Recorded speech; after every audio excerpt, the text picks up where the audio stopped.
All right, I want to talk to you guys a little bit about customer service over the phone. So in general, I think customer service, both in person and over the phone, has a huge impact on a guest experience.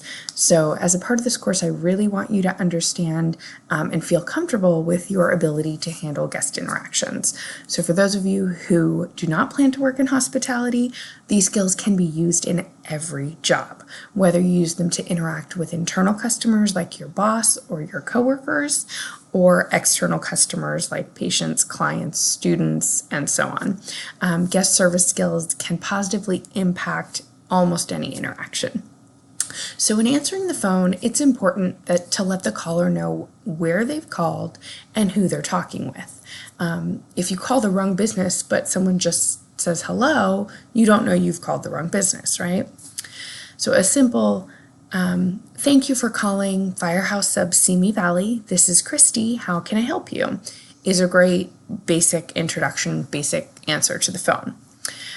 There may be more than one location of your business. There may be multiple offices, so specifying the individual location is really helpful. Firehouse Sub Simi Valley, because there are other locations possibly in the same area code, possibly nearby, so it can be confusing, and clarifying can avoid that confusion. Also, unless it's not appropriate for the business or the specific situation, smiling is so important when you're speaking on the phone. It's amazing how you can really hear a smile. Say something to yourself right now, say it without a smile, and then say it with a smile, and you'll really hear the difference. So those are my tips for customer service over the phone.